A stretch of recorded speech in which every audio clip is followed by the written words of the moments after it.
আপনার নাম? আমার নাম আসুজ্জামান ফুয়াদ। আচ্ছা, আমরা সবসময় আসলে ইংরেজিতে প্রশ্ন করতে পছন্দ করি এবং ইংরেজিতে প্রিপারেশন নিই। আমি আজকে ব্যতিক্রম ধর্মী একটা ইন্টারভিউ আপনার নিব, সেটা হচ্ছে বাংলা দিয়ে প্রশ্ন করবো আপনাকে। কারণ আমরা ইংরেজিতে প্রশ্ন করতে এবং প্রশ্নের উত্তর দিতে দিতে অভ্যস্ত, বাংলাতে আসলে কতটুকু ভালো পারি সেটাও আসলে খুব গুরুত্বপূর্ণ। ইভেন বিভিন্ন সরকারি চাকরিতে, বেসরকারি চাকরিতে আমরা সবসময় ইংরেজিতেই শিখে যাই, ইংরেজিতে জিজ্ঞেস করবে। তো আসলে হঠাৎ করে যদি বাংলাতে জিজ্ঞেস করে, তাহলে অনেকে বাংলাতে ইন্টারভিউ দিতে পারে না বা নিজের পরিচয়টাও দিতে পারে না, অনেকে কনফিউজড হয়ে যায়। হ্যাঁ, অনেকে কনফিউজড হয়ে যায়। আপনি দয়া করে রেসপন্স করবেন না, আমাকে বলতে দিবেন। আপনি বলুন তো নিজের পরিচয়টা, আপনি একটু কাইন্ডলি বাংলায় বলুন। আমি আসুজ্জামান ফুয়াদ, আমি গাজীপুরে থাকি। আমি হচ্ছে বর্তমানে বাংলাদেশ নর্দার্ন ইউনিভার্সিটিতে বিএসসি কমপ্লিট করতেছি। আমার ছোট একজন ভাই আছে। আর আমার শখ হচ্ছে আমি গল্প করতে পছন্দ করি, নিউজ পেপার পড়তে পছন্দ করি, সাঁতার কাটতে পছন্দ করি। এই তো এইগুলো। সুইমিং আপনার একটা ভালো গুণ।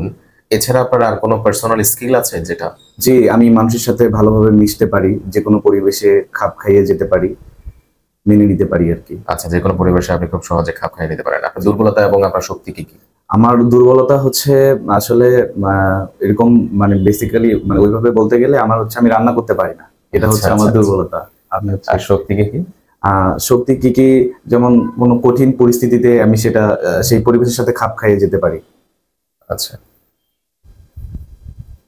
আপনি দয়া করে এটা একটু পড়ে শোনান তো আমাকে। জি অবশ্যই। আসসালামু আলাইকুম ভদ্র মহিলা ও মহোদয়গণ, দুবাই আন্তর্জাতিক বিমানবন্দরে আপনাদের স্বাগত জানাচ্ছি। এখানকার স্থানীয় সময় 8টা 35 এবং বাহিরের তাপমাত্রা 38 ডিগ্রি সেলসিয়াস। আপনাদের ব্যক্তিগত নিরাপত্তার জন্য সিট বেল্ট বেঁধে রাখুন। আলোক সংকেত না নেভা পর্যন্ত এবং বিমান পুরোপুরি না থামা পর্যন্ত আপনারা অনুগ্রহ করে নিজ নিজ আসনে বসে থাকুন। বিমান থেকে নামার পূর্বে আপনার ব্যক্তিগত জিনিসপত্র সাথে নিয়েছেন কিনা দেখে নিন। যথেষ্ট ভালো পড়েছেন। আপনার ইন্টারভিউ এখানে শেষ হচ্ছে। আপনার নাম?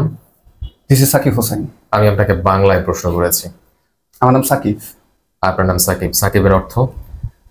বুদ্ধিদীপ্ত ব্যক্তিত্ব। বুদ্ধিদীপ্ত ব্যক্তিত্ব। আচ্ছা, আপনার পরিচয়টা একটু বাংলায় বলুন। আমার নাম মোহাম্মদ সাকিব হোসেন, সবাই আমাকে সাকিব বলে ডাকে। আচ্ছা। আমার বাবা একজন সরকারি চাকরিজীবী, যিনি আমাকে হার্ড ওয়ার্কিং করা শিখিয়েছে, জীবনের মূল্য বুঝিয়েছে, এবং আমি বর্তমানে অনার্স কমপ্লিট করছি সিরাজগঞ্জ গভর্নমেন্ট কলেজ থেকে অ্যাকাউন্টিংয়ে। আচ্ছা, জি। আপনি কেন আমাদের এয়ারলাইন্সে আসতে চাচ্ছেন?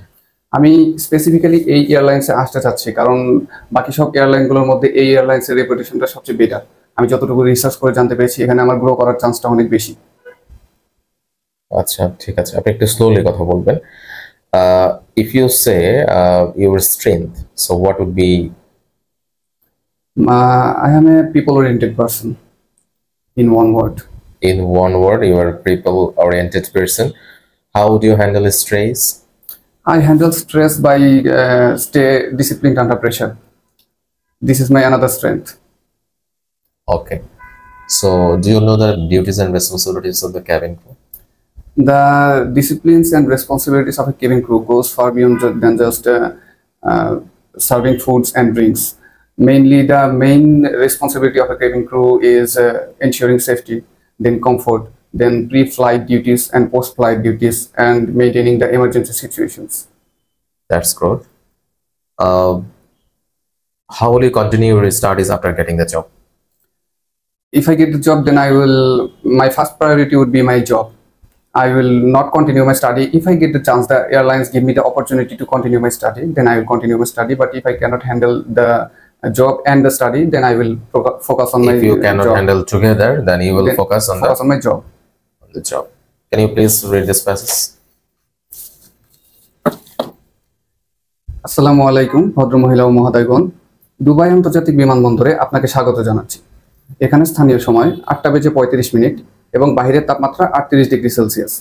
আপনাদের ব্যক্তিগত নিরাপত্তার জন্য সিট বেল্ট বেঁধে রাখুন। আলোক সংকেত না নেভা পর্যন্ত এবং বিমান পুরোপুরি না থামা পর্যন্ত আপনারা অনুগ্রহ করে নিজ নিজ আসনে বসে থাকুন। বিমান থেকে নামার পূর্বে আপনার ব্যক্তিগত জিনিসপত্র নিয়েছেন কিনা দেখে নিন। মাথার উপরে লকার সাবধানে খুলবেন, যাতে ভারী কিছু পরে না গিয়ে অন্য কাউকে আঘাত না করে। টার্মিনাল বিল্ডিং এর ভিতরে না যাওয়া পর্যন্ত ধূমপান সম্পূর্ণ নিষিদ্ধ। ধন্যবাদ। আপনার দুটি দুর্বলতা বলুন তো বাংলায়। আমি বেশিরভাগ সময় আমার কনফিডেন্সটা বাড়ানোর জন্য একটু বেশি প্রিপেয়ার করি, ওভার প্রিপেয়ার করার ট্রাই করি। আর আরেকটা উইকনেস যদি বলি, তাহলে কেউ যদি আমাকে কখনো হেল্প চায় আমার কাছ থেকে, আমি সেটা না করতে পারি না, আমার একটু হার্ড লাগে বিষয়টা। আচ্ছা, that's great. Thanks for your interview.